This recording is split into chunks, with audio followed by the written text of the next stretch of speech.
Okay, tell me, go ahead and thank you.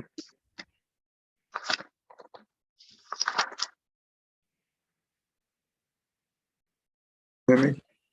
Yeah, oh, I can't see your screen right now. I think it's probably on my end. I was seeing it. Okay, let me do one more time.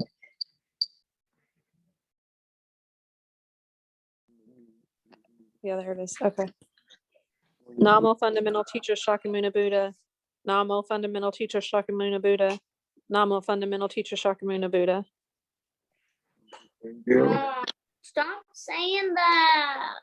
The unsurpassed, deep, profound, subtle, wonderful Dharma in 100,000 million eons is difficult to encounter.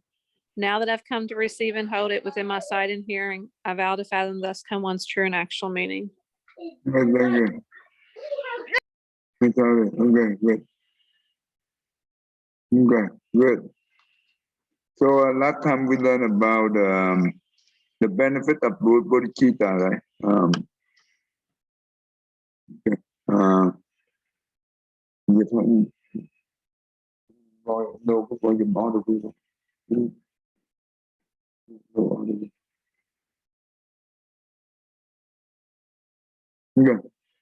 So one more thing, and I would like to for the new people here, we have Kohan Young and also Gero. They are new to this class.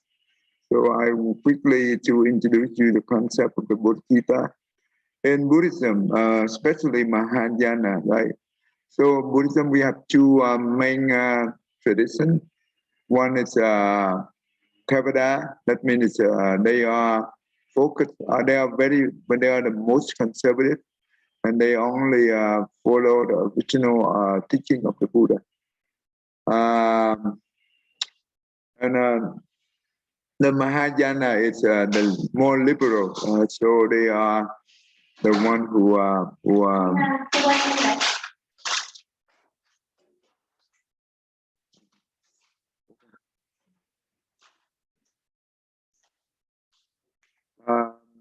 the Theravada is when they practice, they are more focused on their own benefits. And then the goal for the Theravada practices, they are very good at the meditation, and they focus on themselves. To reach the Arhat, right? So that's how they end all the suffering from the samsara. That means the death and rebirth cycle. The suffering from the death and rebirth cycle. So they are free from all suffering from the death and rebirth cycle. And one day be able to attain the Arhat. When they give up this body, they will enter into nirvana. That means the ultimate happiness. Remember, nirvana it's not a physical place. It's just the state of the mind, right? So that means that their mind is free from all suffering because they do not attach to anything.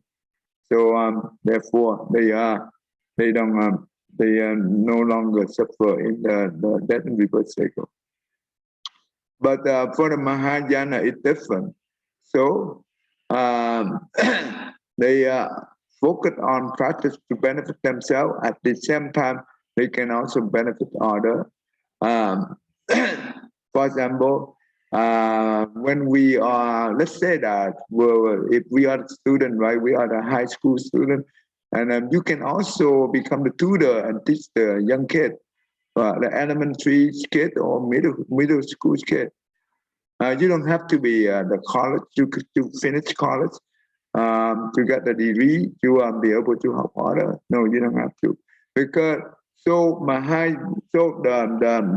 Theravada is more focused on develop the wisdom, and that's good. That is really good. But Mahayana is not only focused on the wisdom, but they also focus on the blessing, right? Let me tell you the story so you understand the difference between the two. While the Buddha he was still in the world, right? There one time the this arahat, that means the Buddha disciple, he was an arahat. And you know what? Whenever he go for the ambo, that means begging for food, and no one offer him anything. Why was that? And one time he went to and he came across the palace, that means the king palace, and he saw the royal elephant. And the royal elephant was decorated beautifully with many different jewels, beautiful decoration on the royal elephant. And you know what? The arahat came to the royal elephant and told him that you and me, we were both at fault. We were both at fault. And you know what? When he said that to the elephant instantly understand what he said. And you know what? Since that day, the elephant did not want to eat anything. And for many days, and the king saw that what happened to the royal elephant, and he asked the elephant trainer, what happened to the elephant? And the trainer said that one time the Buddha disciple came to and talked to the elephant, and since that day, the elephant no longer want to eat anything. So the king went to the monastery and to see the Buddha disciple and complained to him, what did he say to the elephant, and why did he not eat anything? And you know what? The arahat said to the king that the elephant, the royal elephant, and myself, we were both brothers in the past life. When the Kassapa Buddha was still in the world, right? So before Sakyamuni Buddha, there were Kassapa Buddha, in the world. And during that time, that means the arahat in this world time, he was the older brother, and he diligently practiced the meditation in the forest, and he did not do any given. No given. He only focused on the meditation all the time, right? And you know what? At that time, he could not be able to succeed in to become an arahat. So but his younger brother is opposite. His younger brother only focused on doing the good deed, but did not want to do anything about meditation. So that means the older one is develop the wisdom, practice on the wisdom, but the younger one is develop the blessing. So after when they die, and later on when the Sakyamuni Buddha appear in the world, and they will appear in this way. So the younger one become the royal elephant, and because why? That means the elephant, but he have a lot of blessing. That's why the royal elephant was decorated with a beautiful almond jewel, right? And beautiful. But elephant, it's an animal, right? It's not human. What good if you are the elephant and you have all this beautiful and all the good food to eat, but you are an animal? What good about that? That makes sense? So, but arahat, that means the older one, become, and when he become the Sakyamuni Buddha disciple, he practiced diligently, he be able to attend arahat. Even though he attended arahat, but when he go for humble, right, begging for food, no one offer him, because in the past he did not did anything, any good deed, right? No given. Then no given. Therefore, the retribution is that's what you end up. No one. So, and that is the thing. So in Mahayana, we try to balance the wisdom and the blessing together. That's why when we say that the Buddha is the perfect in both wisdom and blessing, right? So hopefully by this, I hope you'll be able to see the difference between the Theravada and the Mahayana. And Guru, you understand the difference between the two? Yes, I do. Okay. Cô Hạnh Nhân, what do you think? You understand it the different way?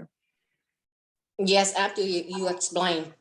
Is it what they call it in Vietnamese? Oh, Thevada, it means Nam Tông. Nguyên thủy á, Nam Tông á, là nguyên thủy á, là gọi là Thevada. Yeah. Mahayana tức là đại thừa hay là Bắc Tông á, cô hiểu không? Yeah. Yeah. Thank you very much. Because I hear about it in Vietnamese, but I don't know how it's called in English. Okay. So,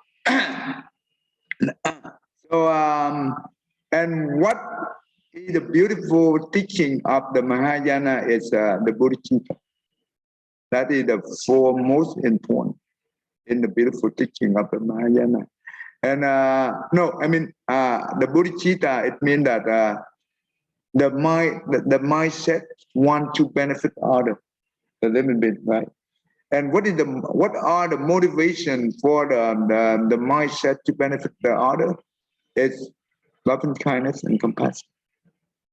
So these two motivation will guide us to make sure that if we have the Bodhicitta, we be able to develop that Bodhicitta.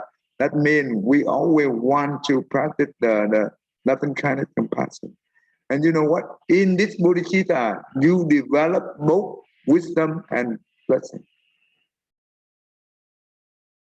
How is that? When we want to practice the love and kindness, right? Love and kindness, that means you bring happiness to others. But how do you bring happiness to others? When someone that always accuse you, always harms you. How do we be able to do that? It's not easy. Or when the stranger and you don't even know, right? It's not easy. It's very easy to say, but it's not easy to do. So, and we do also have the method to deal with it.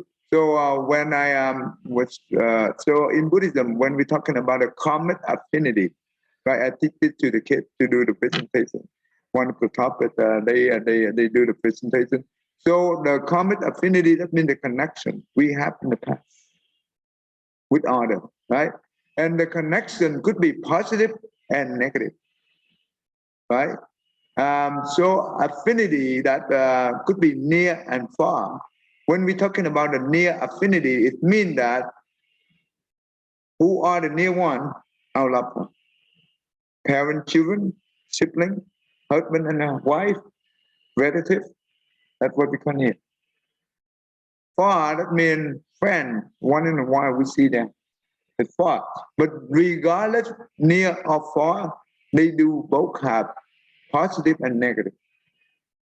Positive, it means the good we have a good relationship with others. Things work out very well. But it's not like that all the time, right?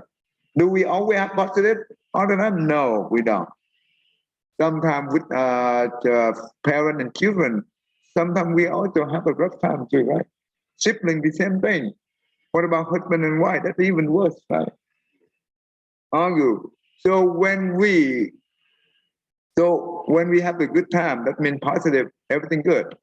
We don't need to worry. But when we encounter negative, how do we deal with it? We deal with it with love and kindness. We don't deal with the reaction. When you react by your emotion. And that will damage the relationship. Remember, nothing in this world happened without reason. Everything happened for a reason. Good or bad, doesn't matter. But there were a reason behind it. And is it driven by karma? Yes, that's true. The law of cause and effect, right? Remember Buddha, when the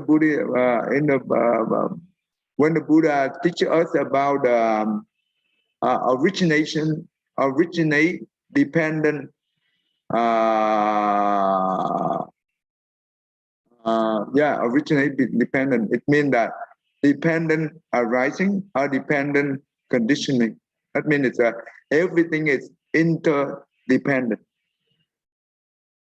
Nothing stands by itself, right? In this universe, you don't see anything that stands by itself. Then that's certain. So everything has to depend on each other. Just like right now, Russia and Ukraine, they go for war. You know what? Every country affected by that.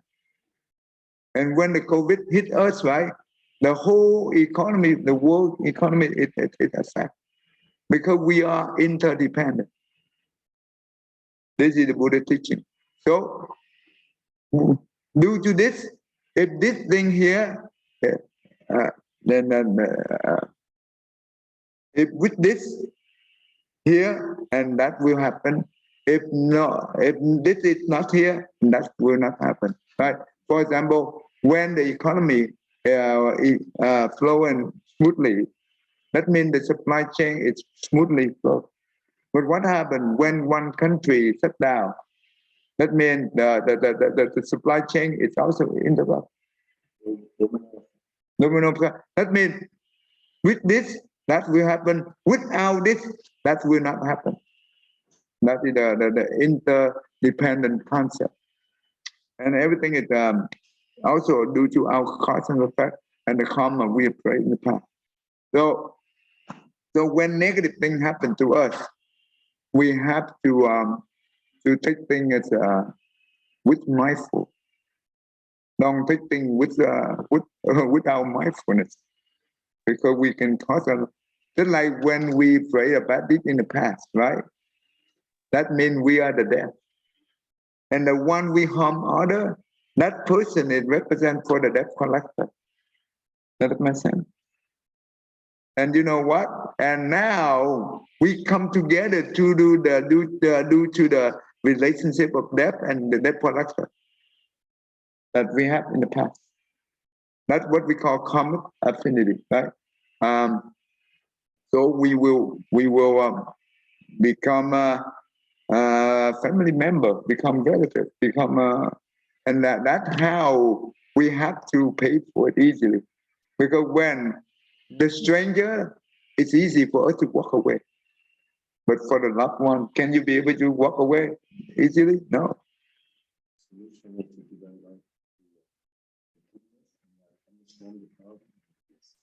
Okay, so when the debt collector come and try to collect debt from us, right? That's what is negative karmic affinity. Then we have to be mindful. Otherwise, we will create another mess. We will create another death. And you know what? With interest, even more, right? And you know what? We cannot be able to escape from this. It will come back to us.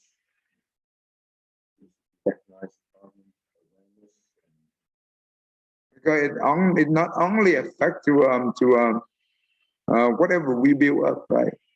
We will destroy due to the negative affinity. So and in order to have the virtue in Buddhism, it depends on how we deal with the negative affinity. If we know how to deal with the peaceful way and harmony, I mean love and kindness, then you will gain the virtue. Once you have the virtue, all the good deeds the people, other people do in the even though they can use it, but all their well to do all the good deeds, help many people, numerous people. All that good deed cannot compare to this single virtue. Because those good deeds is from external. But when we get, you know what, if a person who have a lot of blessing, right? But they don't know how to transform the mind, when they get angry, you burn all your good deeds quickly, just like Putin, right? He burned very quickly. And you know what? He will make his lifespan shorter. So anyway, but if we know how to practice the virtue, and virtue come from where? We have to be very patient. Because when we patient, that means we automatically practice love and kindness. Patient, basically, you bring happiness to others and yourself, because you don't create any more mess. So thầy, my two young boys, they take away all of my patience. So does it mean that I don't have any virtues? Well, we learn from the mistake and we try to improve as long as we have the will to do it. You know what I mean? We have a will to practice loving kindness and compassion. Well, when we take the test, right? We flunk the test, but we take the test. Don't give up. Keep trying. Don't give up. Because this test, the test in school is very easy, but test in life, it's not easy. It takes time. We learn from our mistake. That is a good thing. Don't give up. But remember, if you look at the positive way, remember yesterday in the depression class, we say about emotion, right? If we, the one who observe the emotion, then that is the better. But if we are embedded into emotion as a part of the emotion, and you know what? That means emotion will control us. And that's bad. Just like Tammy, she said that, well, when the kid come up and down at the beginning, she's scared, right? She's afraid that the kid will fall. But you know what? Once in a while, she used the model I give her to transform the mind, and she be able to see things and come down and just stand there and look at them, right? And you know what? Things work out beautifully, right, Tammy? Yeah. Yeah. And plus when I took my kids to the doctor and he said they have to fall off something really high to do any damage. So with the two of those informations combined, it's been a lot better. Okay, so as long as we, the observer, we do not attach our emotion to those things, we should be okay. Eventually, you will. Well, kids, they are hyper, and we have to understand that. But if we let the hyper drive us crazy, then that means we also hyper too. So that's no more. So we just let them play, but we watch them to make sure that they okay, they safe. Don't every time they run, you run after them. Oh my goodness. I think our energy is very quickly burn out. It makes it worse too. I noticed that too, that the more upset you get and angrier you get, it just spins them up. They just get wilder and wilder. So it doesn't help. It just makes it worse, really. So actually, they're the one that help us to develop patience. So we should thank you them instead of complain them, right? So when we switch the negative thinking into positive like that, so you feel a little bit better. What do you think, cô Hạnh Nhân? What do you think? I'm listening and I'm trying to put into practice, because as I inform you, I say first time, second time, third time I ask them to do something, they just sit there. And there are days that I just want to pull out my hair. One day I got so frustrated, I end up crying, and so I don't know. So, well, the kids, they need your attention. But if we give them attention, they will drive us crazy. Well, it doesn't mean that we ignore them. We just stay away and we just observe. Make sure they safe, that's all. So we don't need to involve into their emotion too much. Otherwise, they drive us crazy. So they are the one to help us to practice patience and to help us to calm our mind, right? So if you be able to do this, you know what? You can go and you can live anywhere without problem. It's not easy, but you know what? When we in that condition, what else you can? Can you hide from them? No, you cannot hide from them. What can you do? Give up them? No, of course not. Yeah, so just do observer and don't attach our emotion to it. Just stand there and observe them to make sure they safe. Guru, what do you think?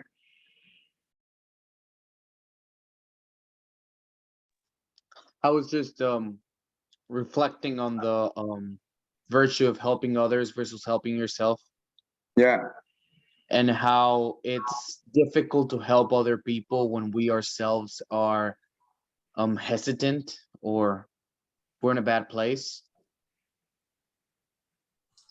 Or even we're struggling. I just wanted to add on what he's saying. Yeah. Because so, it's so what are your questions? my question is how can you keep a balance between helping other people and still helping yourself? Yeah, that's good. The balance is very important. It's so important because you make sure you can keep yourself safe. Okay, this is good. This is very good thing. When we practice love and kindness and compassion, we need to have wisdom. Otherwise, we slightly do the love and kindness and compassion. That is not love and kindness. That is not compassion. For example, let's say that in our family, we have a member, family member is a casino, gambling. Right? They are addicted to gambling. I mean, betting, sport betting, right? They lose a lot of money. And you know what? We keep helping them. Could you please repeat that for a second? Okay, let's say that. Let me give you a scenario. Assume that in our family, right, we have one of the family member who are addicted to gambling. That means they are play with the sport betting, right? And you know what? They lost a lot of money. And you know what? They make a big mess to the family. So when you deal with this type of person, what should we do? Guru, what should we do? Yeah, I wouldn't know what to do with that person, because if they're so addicted to gambling, maybe they don't want to help themselves. In Vietnamese, in our tradition, we have a saying: we only need the one who have a difficult time, but we cannot help the one that who have no motivation to do good. Okay?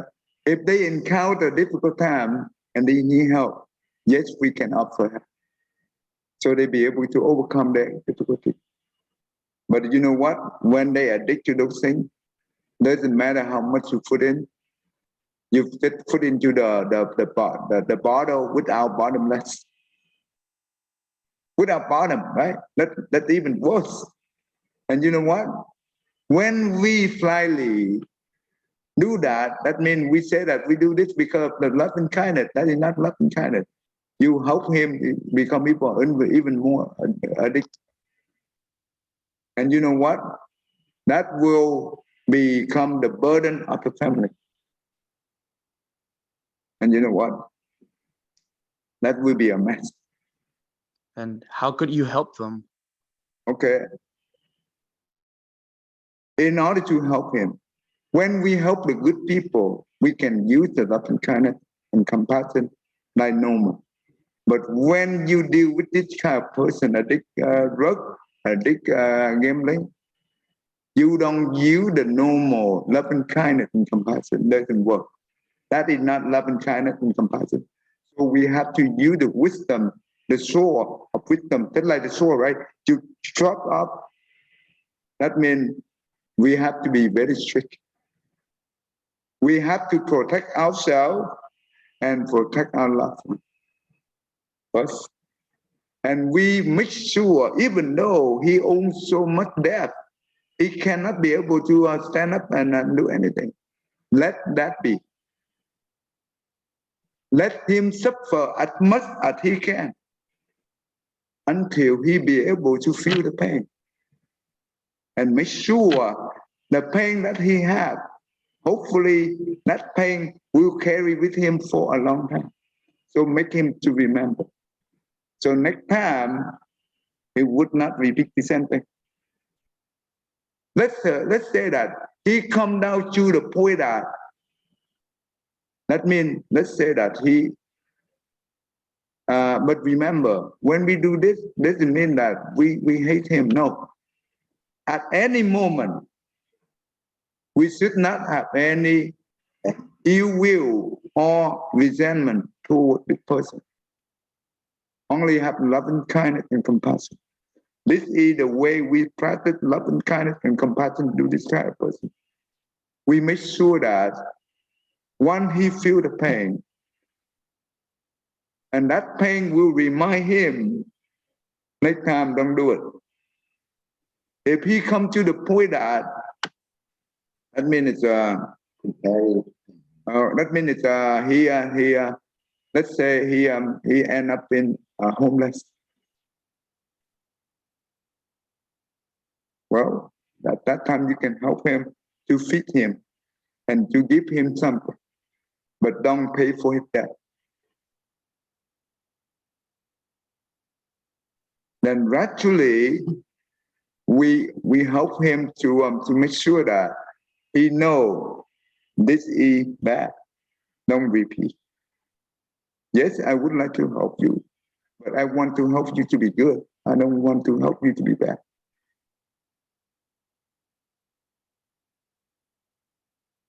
And you know what? And eventually, hopefully, he'll be able to understand the pain he has. It's so painful. And he should not want to repeat that in the future. So you can help him to find a job for him, give him some kind of job so he can be able to make a living. Thank you. And gradually, to make him to be able to stand up and walk by himself. And help him, whatever he earned, right? Make sure he know how to repay the debt that he created. And we need to help him to become the responsible person. This is love and kindness and compassion. So we make sure we protect our family, ourselves. We don't allow them to harm us. But doesn't mean that we hate them, no. Let me tell you the story.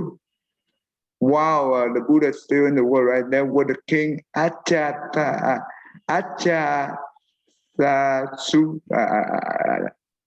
Anyway, the name is very tough to pronounce. He was a king, and he was the one who imprisoned his father in the prison to death. Right? That make him make his father go hungry for that, so he can become the king. He a very terrible one, right? And you know what? He always invade other country, conquer other country. So many other neighbor country king hear this name, they are afraid of this king because this is the evil king.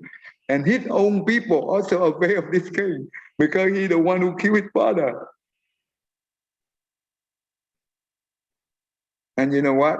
Later on, he feel very remorse about his bad deed, killing his father. So he became the Buddhist. That means he followed the Buddha and become the lay person, Buddhist lay person. And he practiced love and kindness and compassion since then. That means all the countries see him change, and they are no longer afraid of him. And you know what? They take advantage. They take advantage, right? So so they take advantage, and they they try to harm him. And his own people also take advantage, try to harm him. And you know what? He went to complain to the Buddha. One. After I became Buddhist and I followed your advice and to practice love and kindness and compassion. Now other people abuse my love and kindness and compassion, and they try to harm me. What can I do? Well, the Buddha tell him about the story about the past. In the past, there were the poison snake, right? It's on the road, and every time people walk through that road, he bite. Right? So he bite, right? And he killed so many people. And one time, Arahat, that means the monk, he became Arahat, and he went and on that road, and he sit under the tree for the meditation. And he didn't know that there was the poison snake there. And the poison snake came to him and said that, "You are not afraid of me." And you know what the monk said? "I am not afraid of death. Why should I afraid of you?" Because Arahat, they no longer afraid of death, right?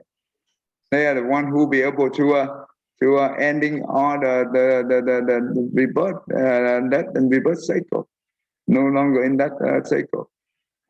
So, and he told the poison snake, due to your evil karma in the past, and you end up in the poison snake, and now you still continue on doing this. You know what? You will end up in hell. And after that, he hear that, and he teach him that you should practice love and kindness and compassion. And the snake took the advice, right? And since then, he no longer harm other, and he always practice love and kindness. And all the people using the stick hit him badly because their loved one were killed by this snake in the past. And they beat him badly, and you know what? The snake did not do anything. So one day the Arahat came back, and he complained to the Arahat, "After I took your advice to practice love and kindness and compassion, so I end up like this. What can I do?"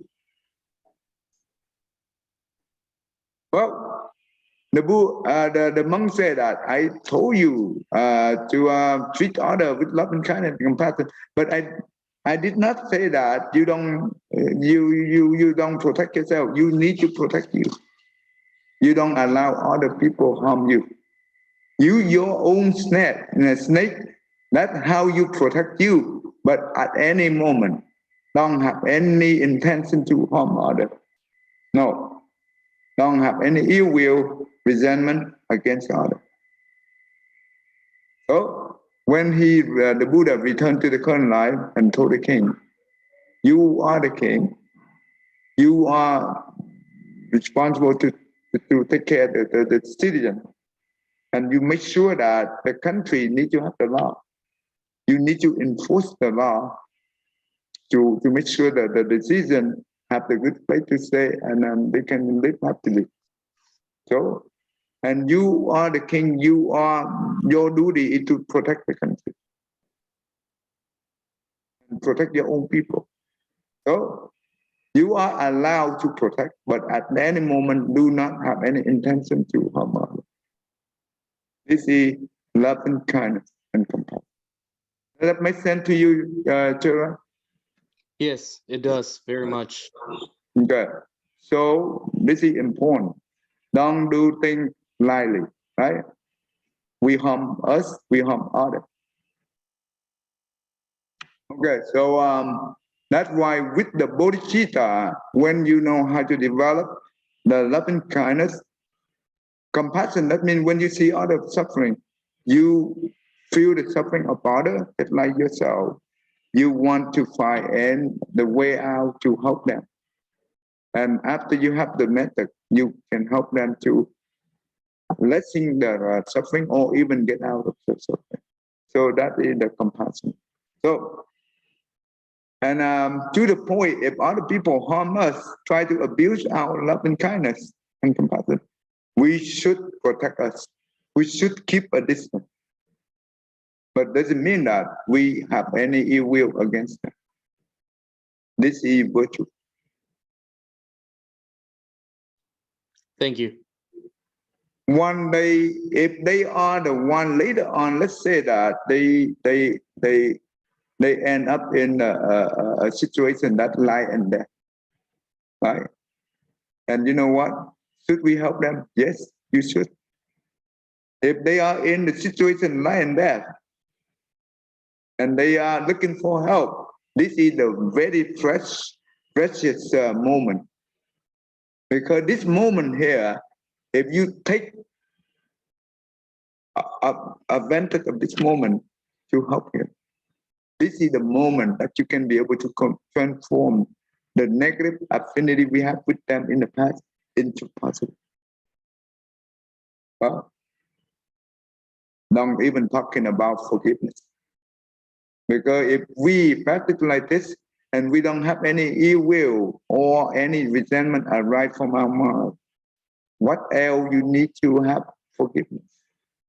Forgiveness doesn't mean you still have something in here and you want to forgive, but that means imprint is still here.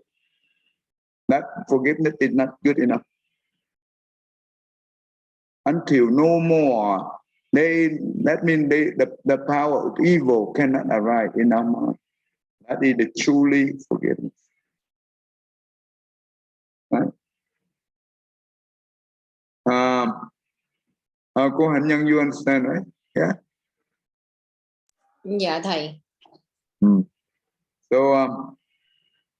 So remember, later on when we learn, and there is the 7 steps to develop Bodhicitta, and just like yesterday, I give you the step, right? Sure.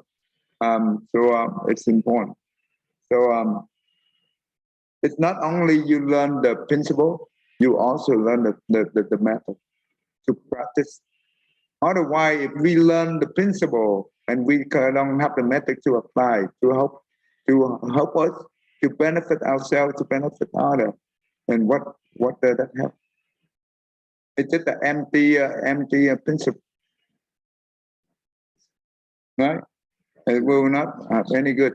So in Buddhism, every time Buddha will teach us something, he always have the method followed up.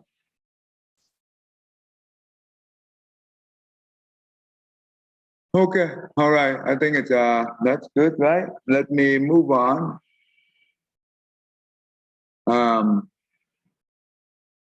Last week we reached the one of the very important sutra, one of the chapters, the small section of the chapter 21 in the Endowment Flower Sutra.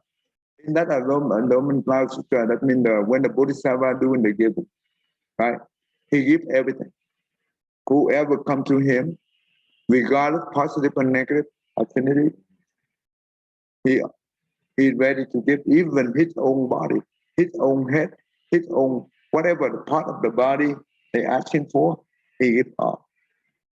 But we cannot be able to do it like him, no. But at least when we learn like this, we try to follow them, but with our own limit, right? Because we have to know our own limit, right? So if someone come and ask for the Buddha bless, right? He give it. So we need to remember this.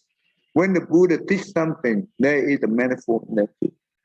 It's not just like black and white. No, it's always we call it annotation.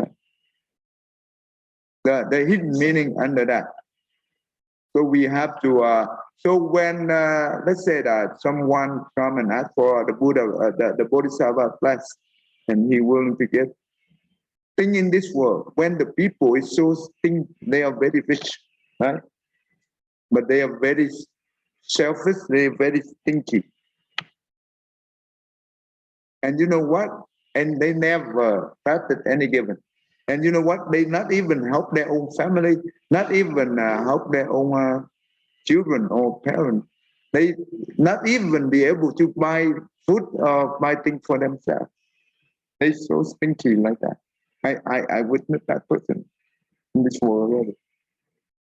And you know what? If they have to give, it is like cut their own flesh to give order like that.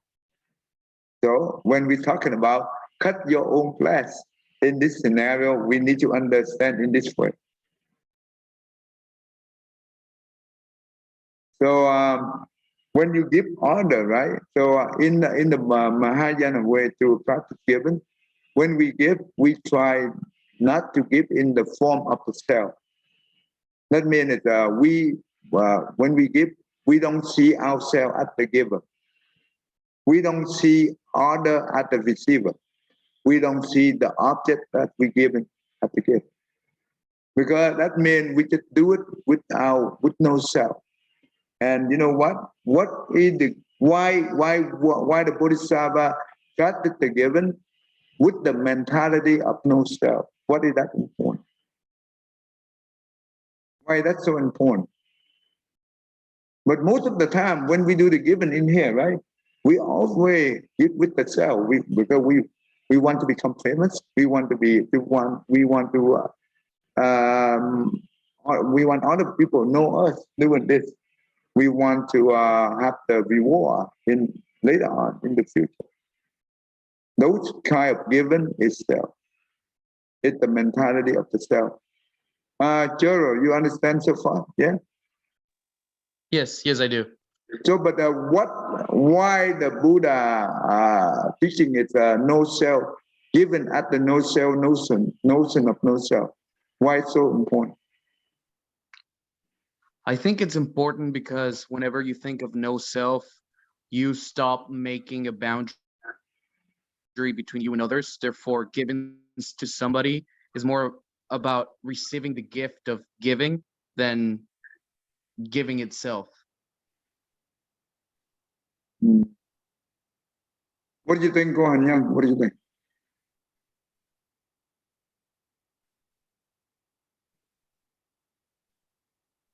Will you repeat the question again, please? Okay.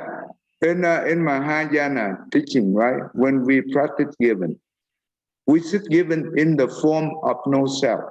That means when we give, we don't see ourselves as the giver. We don't see other people as the receiver.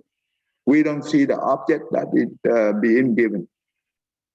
This is the given in the mentality of no self, right? Most of the time when the people in this world, right, when we do the giving, we let's say that the big company, when they give, they donate to the temple, to the non-profit, right? They are looking for the tax credit, right? Yes. That is the self, right? So Yes. they always want something in return, right? So, but the question here is why the Buddha teaching the given in the notion of no self is so important. I think because if you give without any gain, it is more sincere from the heart, and that's also considered a a good deed that sometime down the line in the future, because of your good deed, and when you encounter hardship or challenges, some stranger will come and rescue you. Emmy, what do you think?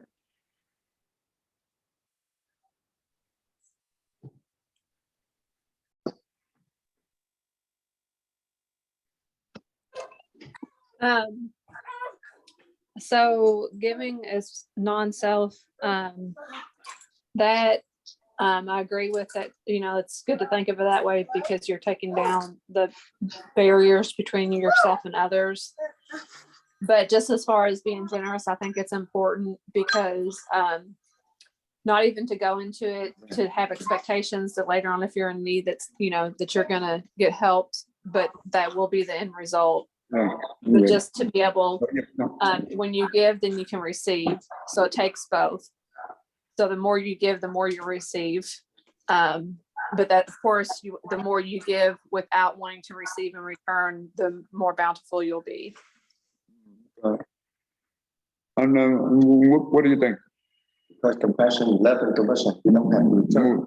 You don't expect to return, and then yourself, you try to minimize yourself. That's what the Buddhism, a target for. Okay. Okay. The reason behind here is, let's say that you help a person, that person, right? Later on, they come back and they harm you. They don't gratitude. They don't say thank you, but they harm you. So what happened to you? What happened to us? Usually we will get mad, right? We will angry and we have a resentment toward them. We have the ill will against them. And you know what?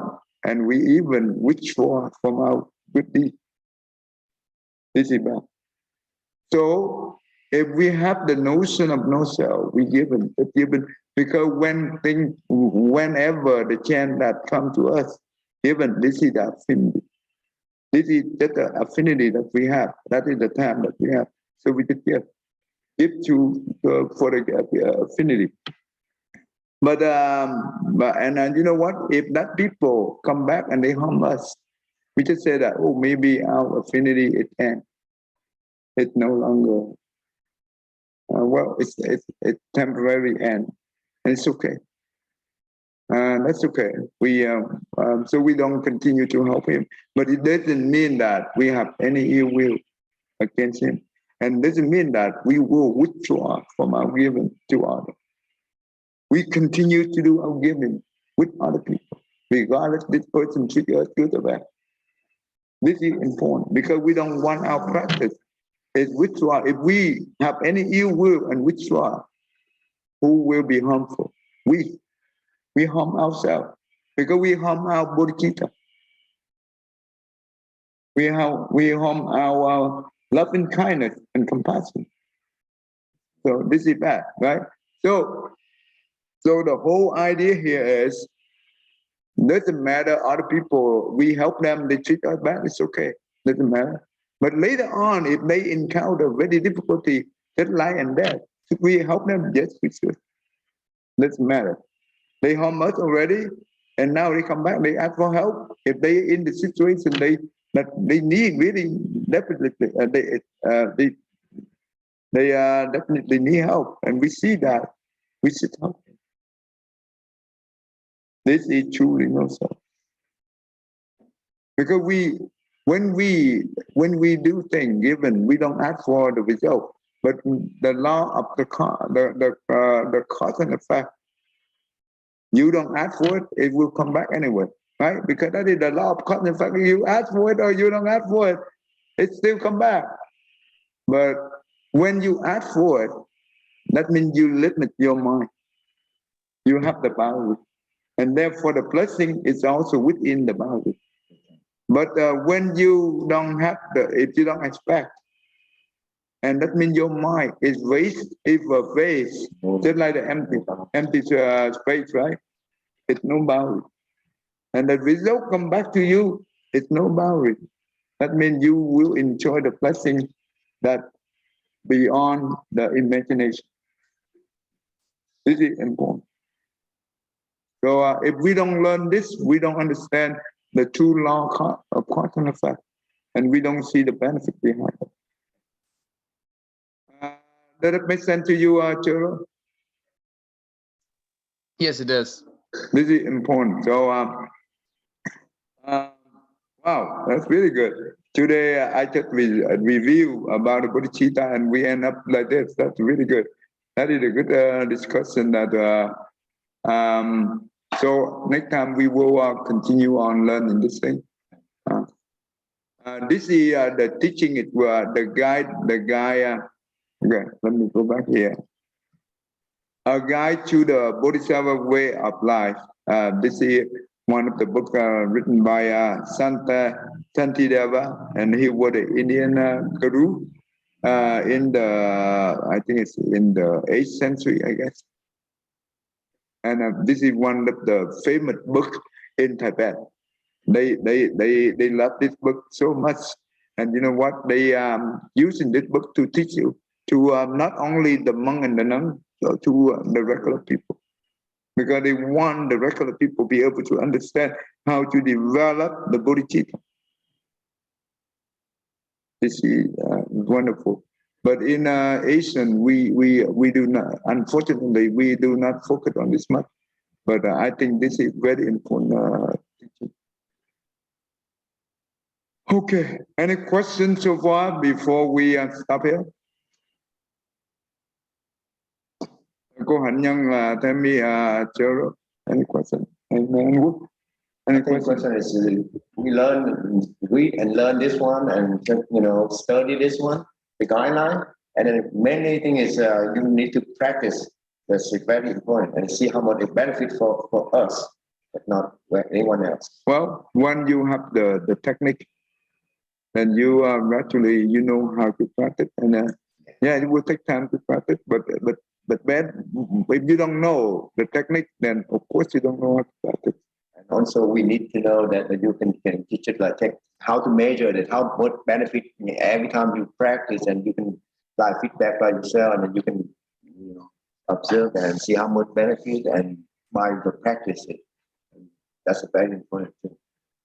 So anyway, so if you don't have a question for me, then we can stop today. Before we stop, Cô Hạnh Nhân, you want to read this one? Yes, Thầy. May every living being, our minds as one and radiant with light, share the fruits of peace with heart of goodness, luminous and bright. If people hear and see how hands and hearts can bind in given unity, may their minds awake to great compassion, wisdom, and to joy. May kindness find reward. May all who sorrow leave their grief and pain. May this boundless light break the darkness of their endless night. Because our hearts are one, this world of pain turns into paradise. May all become compassionate and wise. May all become compassionate and wise. Thank you. Wow, today we have very good class. I do enjoy. I think everyone enjoyed this. Okay, 1, 2, 3. Nam mô Di Phật. Nam mô Di Đà Phật. Cảm ơn Thầy. Okay, I wish you have the good weekend. Good night. Right? Thank you. Thank you. Thầy. Good evening. Okay, see you. And next week. Okay, see you next week.